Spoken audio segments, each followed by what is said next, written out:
For the past 7 decades, since partition and independence, India and Pakistan have been enemies. It's been a history of bloodshed, 4 wars, countless raids, bomb attacks, assassinations, and more recently, the looming spectre of nuclear annihilation. As the two countries prepare to celebrate their 70th birthdays, I'll ask 2 former foreign ministers from India and Pakistan whether their nations can ever be friends. An upfront special.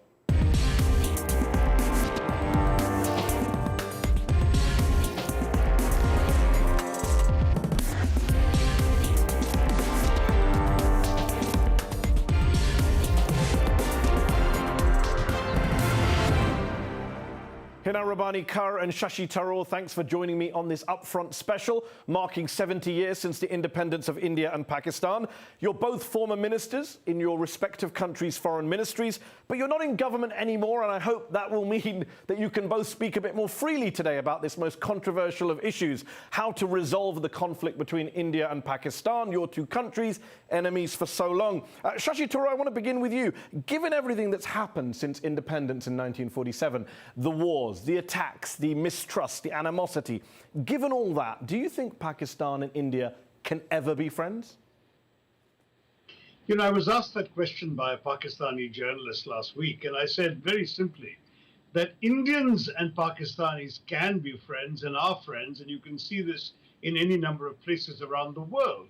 But when India and Pakistan are at stake, alas, the issues become very different, because I believe the fundamental problem that prevents meaningful friendship is, and I'm being very blunt here, the nature of the Pakistani state. In India, our state has an army. In Pakistan, the army has a state. And the army's desire to continue to control an extraordinary set of resources and privileges, including the largest proportion of any country's GDP on the planet for military expenditure and military-controlled entities, gives it a vested interest in stirring up trouble. So any time that a Pakistani civilian government makes peaceful noises that India is all too keen to reciprocate, immediately the military will ensure that they send across a bunch of terrorists to blow up Indians, and everything goes back to square one. So you sound pessimistic, Shashi. Is it fair to say you're a pessimist then? As long as the military dominates Pakistan, draws the red lines for the civilians, and interferes in the conduct of relations with India, I am a pessimist. Yes. Okay, Hina Or a realist. Okay, let's ask Hina Rabbani Kaur. Hina Rabbani Kaur, optimist or pessimist about the future of relations between India and Pakistan 70 years after independence? You see, if you look at the history of India and Pakistan, and if you look at the basket of problems that we inherited from the British, the capital that I'm at least speaking from right now, we have, as 2 countries and 2 people, only added to the basket of problems that we inherited. We did not take out any issues, we only added to it. And one, for instance, Siachen, a major issue, I would argue, India added to the basket. Many others, Pakistan might have added to the basket. And Kashmir remains unresolved. So despite that, why do I say I'm an indefatigable optimist on this? Because there are bigger problems in the world which have been solved through negotiations, through dialogue. And I do want to comment, because you see, it is very interesting and it is very good and it is very fine for you as a host that both Mr. Tharoor and I have actually served in these positions. So we can call, you can talk conjecture and what it seems, and then we can also talk reality. And I would like to talk reality over here. And talking reality, I can sort of tell you that during our tenure, during the tenure of the Pakistan People's Party government, where we normalized the visa regime, improved it substantially, where we normalized trade relations with India after almost like 40 years, we were very keen to actualize the dream of their Prime Minister, Manmohan Singh, to convert Siachen into a mountain of peace. And guess what? We were told back that their military was not going to budge on it, and they have now understood. So whereas in Pakistan, the military historically had a role, and now the democratic dispensation is eagerly taking its space back, I fear that in India, the direction is quite the opposite. Okay. Shashi, how much do you think the conflict between your 2 countries is to do with religious animosity between Hindus and Muslims? Because a lot of people around the world look at India, Pakistan and say it's a war between Hindus and Muslims. What's your response to that view? What about all the Muslims on the Indian side in that case? You know, we had very recently as many Muslims as in Pakistan. I gather their population has been growing a bit faster than ours. So perhaps they're ahead now. But the fact is that if that was so, India would not be a country with the kind of diversity it celebrates. When some Pakistani generals in 1971 foolishly spoke of a jihad against a Hindu unbeliever, they were fighting a country whose army was commanded by a Parsi, whose air force on the northern sector was commanded by a Muslim, whose eastern command that marched into East Pakistan was commanded by a Sikh, and the general who was helicoptered in to negotiate the surrender of the Pakistani forces was Jewish. That's India. It's not a country of one religion or of one kind of people. It's been always a country for everybody. And that's something that I think is worth fighting for, and many of us in India are determined that we shan't lose that. Okay, Hina, you were Pakistan's foreign minister from 2011 to 2013. You're currently a member of your country's largest opposition party. But can I just ask you this? Is it all about Kashmir, or is there something else, some other major unresolved issue or aspect to this 70-year-old conflict that's preventing the thaw in the frosty relations between India and Pakistan, in your view? No, I think Kashmir is clearly the elephant in the room. I mean, there's no denying the fact that Kashmir has continued to be the reason why these two countries has always had an adversarial view of each other. And but you have seen that in the last few years, actually the last 2 years, the last few months, whatever has happened in Kashmir is not something of Pakistan's making or doing, and it is the Indian state's lack of any humanity in dealing with those set of people. So I completely disagree with this pluralism that Mr. Tharoor is talking about, which is, as I said, that pluralism is now nowhere to be seen. And if you look at the treatment of Kashmiris, now can Mr. Tharoor seriously sit here and tell me that him being a Hindu and a member of parliament will be pelleted by the Indian army? You see, when a state starts treating a certain set of people differently, and I'm accepting the fact that in Pakistan we've had extremist mindset. What I'm saying is that we are moving away from it. So I am generally very optimistic about where this country is going, because I think we've seen the worst as far as Pakistan is concerned, and he's absolutely right on some parts of what his argument is. The military has no business ruling the state of Pakistan, and the military in Pakistan was ruling the state of Pakistan for almost half our previous history. But in the last 3 terms, the third term or the second term ending soon, the democratic dispensation has taken its space back. And as a former foreign You're not minister, seriously saying the military doesn't still control Kashmir policy, doesn't still control various armed groups who are carrying out violence on both sides of the border? Surely you're not saying that. I am saying, I'm surely saying that as far as the military's role in the Kashmir policy is concerned, there's certainly stakeholders because it's a conflict. But can the civilian government take the process forward? I, frankly speaking, either I judge the civilian government for not taking that forward, because we had actually put the India file at a very good place. We had normalized trading relations to quite an extent. All they had to do was push it forward and not come back. Shashi, Hina referred to the Kashmir issue as the elephant in the room. A lot of people on the Indian side say that Pakistan is obsessed with Kashmir. It's the only issue that matters to them. One could argue the opposite is true for India, that it's refused to acknowledge how serious the issue is, how dire the situation on the ground is, how many human rights abuses have been carried out by Indian security forces on the Indian-administered side of Kashmir. Just putting aside the arguments over sovereignty and borders for a moment, do you accept at least that this is an issue independent of Pakistan? Pakistan may have a role to play in the violence there, and I'm sure you'll say that, but you would admit that India itself has caused a lot of problems for people living on the ground on the Indian-administered side of Kashmir.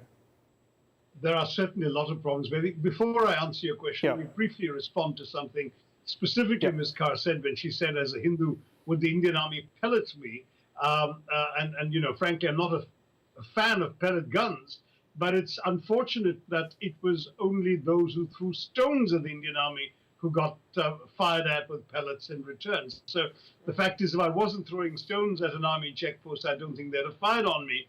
And ultimately, the answer to your larger question is not that there aren't problems. I certainly will not deny them. There are a lot of things that I wish, as an Indian Democrat, I could have seen done differently.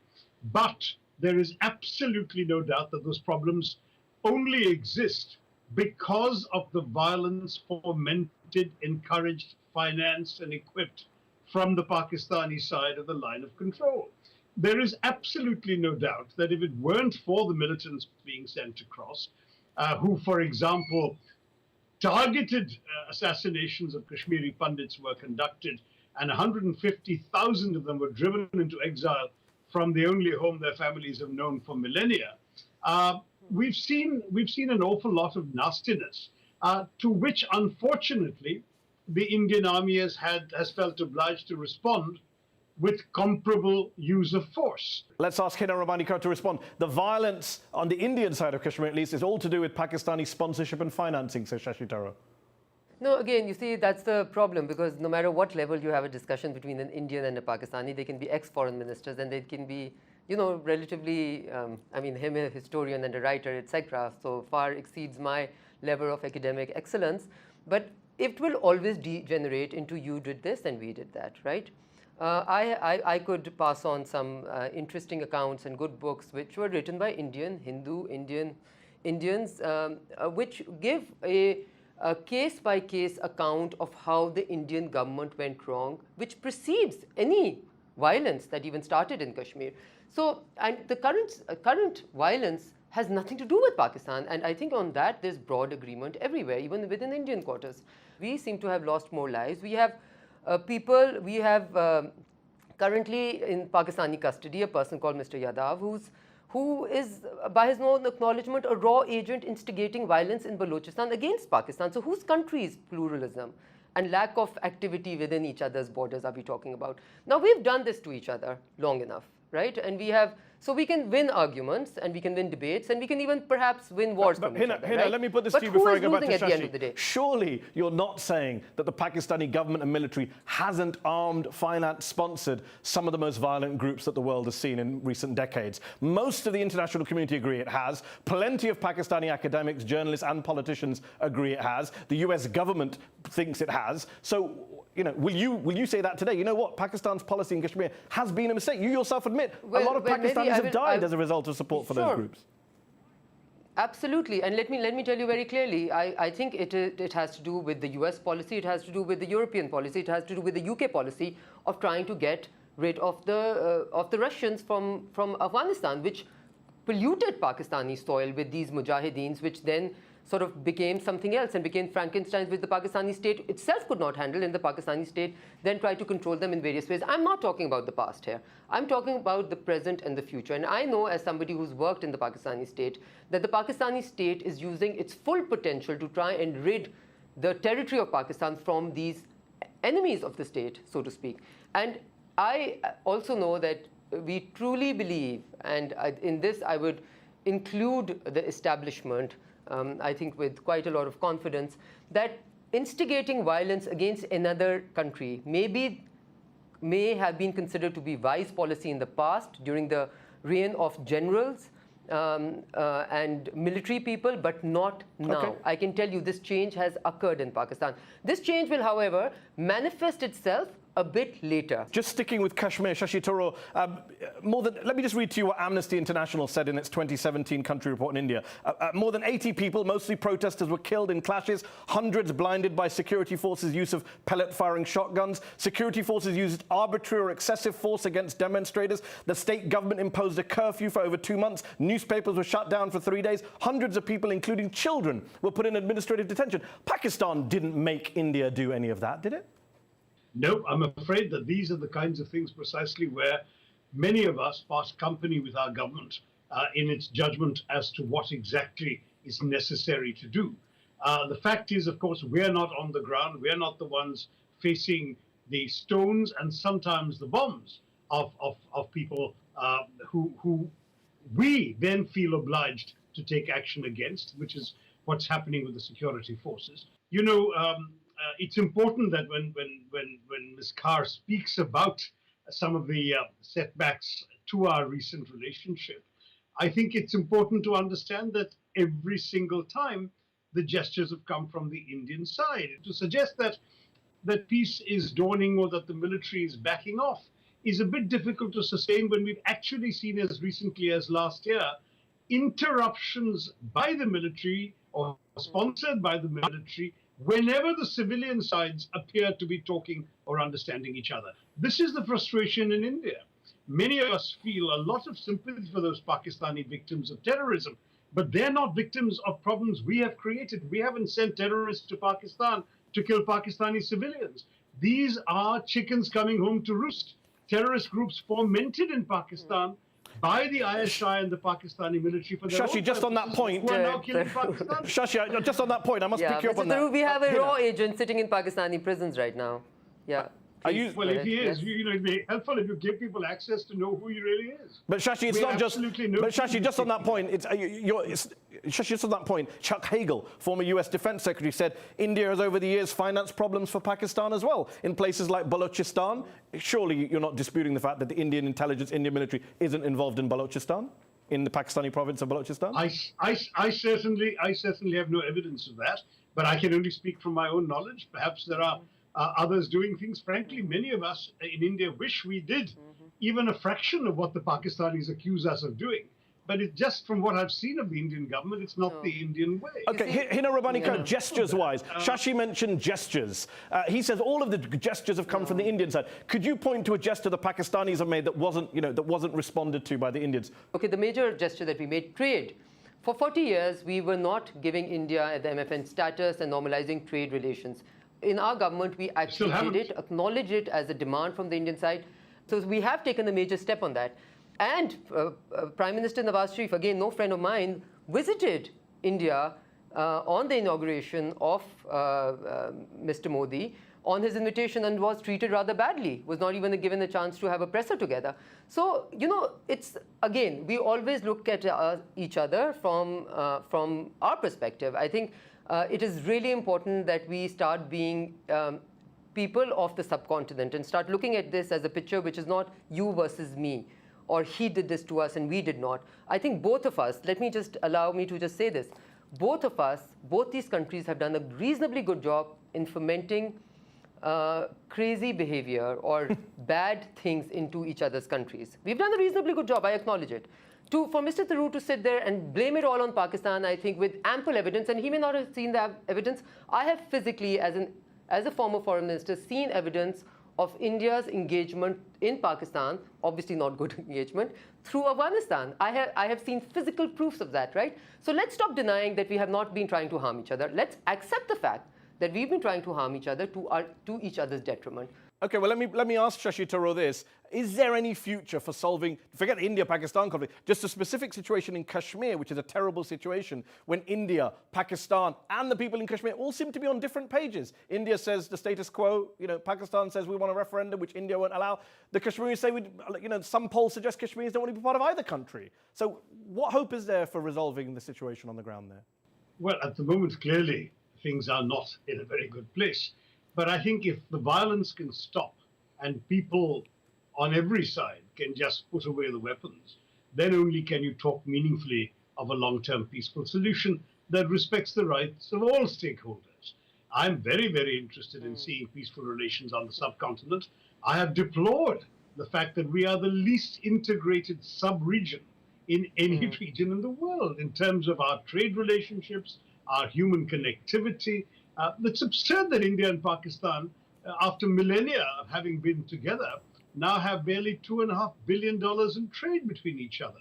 There's so much we can do. Yet, sadly, Pakistan played a largely obstructive role in South Asian. Do you believe, Shashi, that economics, that trade, investment is a way to build the bridge that hasn't been built over 70 years? Is that enough? Look, I am known in the Indian political context as an advocate of better people-to-people relations, closer relationships across trade, sport, culture, business, and so on with Pakistan. The problem is people like me will never get our way as long as the people making the decisions feel that this is being proposed at a time when Pakistan has malign intentions in sending militant and terrorist groups across the border to do us harm. Shashi, isn't the problem that you said a moment ago we need to stop the violence on all sides? Wouldn't it be more credible if you argued against Indian excess violence and Hina argued against Pakistani military and ISI excess violence? Wouldn't that give you more credibility if you were both arguing on your own sides against the violence on your own sides?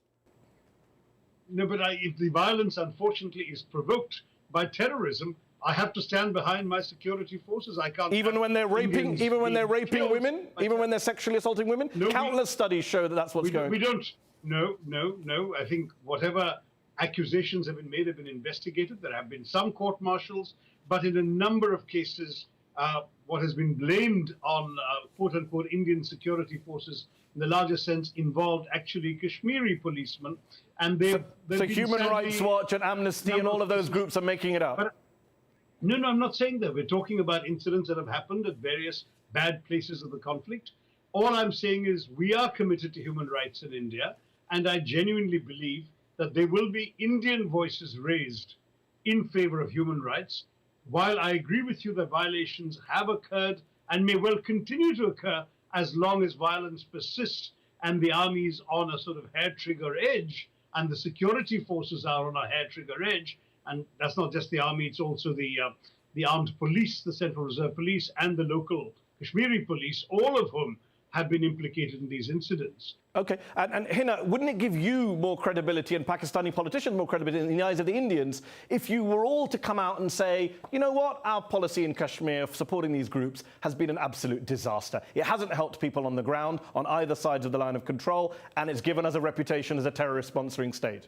Mehdi, I'm very glad that you brought this point, because this is the theme of what I've been trying to say, that in Pakistan that has already happened. What you're saying is, if you're saying that will give me more credibility, well, that is something I've already said. That's the stated policy, that's the functional policy. That is something which has already been talked about behind closed doors and deciphered upon, and the current policy does not reflect the poor previous policies of the dictators. And if India continues on the trajectory that it is on today, with the human rights abuses of no proportion, of unlimited proportion in Kashmir, and just a general, Muslim killing of Muslims on eating meat type of episodes which have been occurring over there, then tomorrow, okay, 2 years from today or 3 years from today, Mr. Tharoor may have much less to say and I have much more to say. We're running out of time. So I'm looking at the trajectories of the two countries going different ways. So we are running out of time. Let me put that point to Shashi Tharoor. A lot of Pakistanis look at what's happening in India today under Prime Minister Modi, a Prime Minister you oppose, is not in your party, but the beef lynchings, the attacks on Christian minorities, and they say this is precisely why partition had to happen. This is why we needed a separate state. Yeah. On the contrary, many Indian liberals say that the only reason forces like this have been able to rise in India is because of partition and the way Pakistan has behaved. That is justified, as it were, their conduct. No, I want to say, as an opposition member of parliament, obviously I've spoken up against the very things you're mentioning. We have raised our voices and continue to do so against the absurd behavior of these Gaurakshaks who have participated in atrocities against Muslims and Dalits. We have spoken up very strongly in favor of the pluralistic India that I believe is still the majority India, the way in which Indians live and have always lived. Yes, we are a status quoist power. We have no particular desire to see any particular change in the subcontinent anymore. We are devoted to the well-being, prosperity, growth, and security of our own people. Shashi, one last question to you before we finish. On that note, if Mahatma Gandhi, if Jawaharlal Nehru, the first Prime Minister of India, if they were around today to look at the current Indian political scene, the communal violence, the intolerance, the question marks over their secular legacy, what do you think they'd make of the current Indian political scene? I think they'd feel exactly the way that Jinnah would feel if he were alive in Pakistan today. I think there are things that they would be dismayed by, and I think it's important that we understand that we have this extraordinary legacy of these great liberal-minded, pluralist and secular-minded people whom we are heir to, and we must fight to preserve the India that Mahatma Gandhi and Nehru fought to free. Well, you stole my last question to Hina Rabbani Kar. Hina, Muhammad Ali Jinnah, founder of Pakistan, secular Democrat. If he were alive today, what would he make of Pakistan? A lot of people say yours is a country on the verge of becoming a failed state. What would he make of Pakistan today? I can say, yes, Muhammad Ali Jinnah would not be happy with the state of affairs in Pakistan right now. But hopefully, I'm continuing to say that in Pakistan, I think we've seen the worst and we have made some positive steps and we're moving forward. And I'm amazed through the length of this interview that a person of the acumen of Mr. Tharoor would find that beef lynching, human rights abuses, pellet guns, rape by Indian military of Kashmiri women, etc. is all because of Pakistan. So if there were no Pakistan, India would be a very happy place, almost like the Swiss Alps or Switzerland, living happily ever after. And it seems like everything wrong within the Indian state and the Indian people has been triggered by Pakistan. Then Pakistan must be a very important and a very, very powerful country, and far more powerful than the Pakistan that I know. So it's really amazing how we tend to sort of, distance ourselves from the problems which are self-created and throw it on to the other, just across the border. Convenient. We'll have to leave it there. Thank you both for joining me on this Upfront special. That's our show. Upfront will be back in September.